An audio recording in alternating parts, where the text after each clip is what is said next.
yes, everybody, let's look at the 5 things we learned from Manchester United. Shocking, shambolic, disgraceful defeat to Liverpool. It was a shocking game for Manchester United. None of the players, maybe one or two, did well in this game. So let's look at the 5 things that we learned / noticed in the game. So let's get into it. The first thing that we learned, Casemiro cost us the game. The guy, it's been way too many games since Casemiro's cost us the game, and it's been way too often Casemiro's cost us. Listen, there was a period, maybe 2-3 games ago, where it looked like he was going to revive his United career. But then, again, and in this game against Liverpool, his performance was absolutely disgraceful.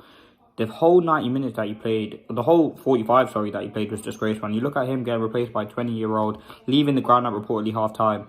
It's the end of Casemiro at Manchester United. I think he doesn't look like he can play for the club. 2, 3, 4 mistakes. And Casemiro, listen, the prime Casemiro that we know has just left Manchester United. It's not like he was leggy or anything. He was doing the simple things wrong again and again and again.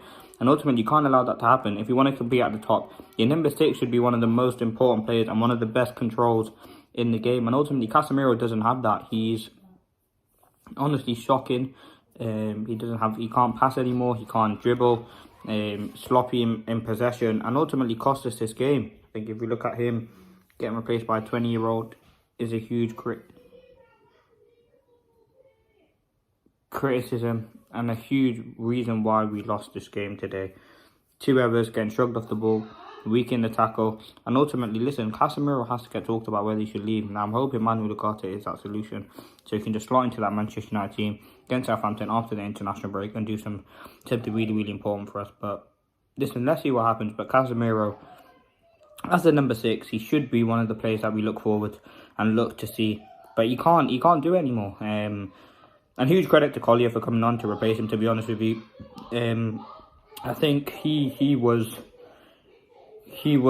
really, really important to the way that we played. And I think Casemiro was one of the big reasons why we lost. It was the midfield. You look at Liverpool midfield, Gravenberch, McAllister, Szoboszlai, balance in that midfield. You look at Manchester United, open midfield, they're relying on a 19-year-old Kobbie Mainoo to go and do all the Casemiro's dirty work. This was a disgrace and a shambolic performance by Casemiro, and should be one of the final games he starts for Manchester United, because he has to leave this football club. And number 2, midfield. Going on from the Casemiro point, it wasn't just Casemiro did have a big part to play, but it was also the midfield. The midfield was disgrace.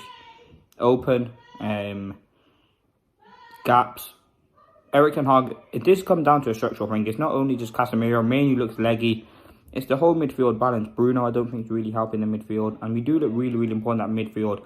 And the midfield is the biggest thing. It's a thing linking the attack to attack, and a thing linking with the defence. Like, it's the middle of the pitch. I'm hoping Ugarte can provide that bit more security and a bit more balance, to which Casemiro has. But there's a lot of holes, a lot of gaping errors in that midfield. And ultimately, Erik ten Hag's got a lot to he's going to get a lot of pressure, a lot of questions to be asked, rightly so, because there was some confusion stuff with Erik ten Hag done today. But that midfield, for me, was probably the biggest dilemma of the whole game. What would we be doing in that midfield? I cannot tell you. Honestly, I can't tell you. And I think Erik ten Hag has got sort of that midfield, where he goes now to a flat 3. Maybe that's something he has to do. Because the two pivot doesn't really work for Manchester United. And it's not only been since Casemiro, since it's been last season as well under Casemiro. So it's not just this season. Casemiro has massively contributed to the errors, but it is a midfielder and a structural sort of thing which Erik ten Hag is building up with. There's a lot of gaps, a lot of space, no open areas which Liverpool exploit. I mean, one poor pass by United, Liverpool have a 4-on-2 every single time, and it happened not in this game, but every other game Manchester United plays. So a huge midfield error and a midfield change is needed for Manchester United. Now, number 3, Ten Hag. Issue. I think Erik ten Hag, if he loses the next 4 or 5 games after the international break, he'll be sacked by Christmas. Ultimately, he has to get these players under his wing and making sure that they're fighting for the badge and doing the simple things correctly. As I said, you could see a change of formation. Now, listen, if we can't blame this on we can't blame on Ineos, because yes, they got Ugarte in late and that is their fault, but ultimately, Casemiro was the only 6 we have to play, and it's obvious Ten Hag doesn't want Casemiro because he benched him in the game in the FA Cup final. He's benched him before. He wanted to replace him, but ultimately he can't because there's no other option as a 6. And I think not only the number 6, I think the attack, I think taking off Garnacho was the wrong decision.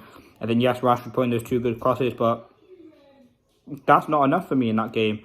I think Garnacho, listen, he had a very, very good game. I think Garnacho was honestly fantastic. defensively. Didn't really offer too much of a threat going forward. It wasn't the best game, but taking off Rashford was the thing Erik ten Hag should have done. You can understand and you can see with Old Trafford booing Ten Hag. They don't usually boo. You can see them understandably making their feelings clear over this Ten Hag situation. But yeah, Ten Hag issue now. Number 4 is this, and this is the big thing that we learned from this game, the fourth one. It's defensive worries. I think for me, the fact that we conceded 3 goals, and this is not just on the fullbacks and the centre backs. I think they did really, really well. I think this comes down to the goalkeeper. This comes down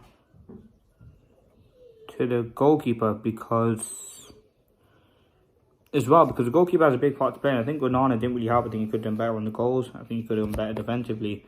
And I think Onana will be a huge worry. I think the only thing keeping him at the club is the Ten Hag connection. I don't think his shot stopping is very, very poor. And listen, this is year 3 under Erik ten Hag. And we haven't seen many things change at this football club.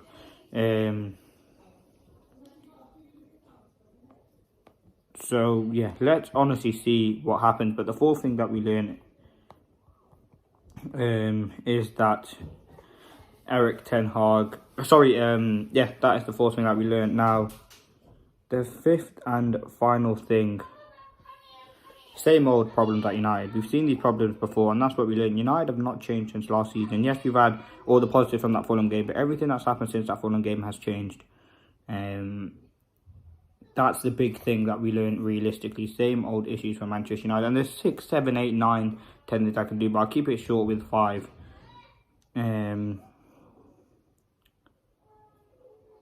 Yeah, let's honestly see what happens, but wow, it was, and some of the things that we did today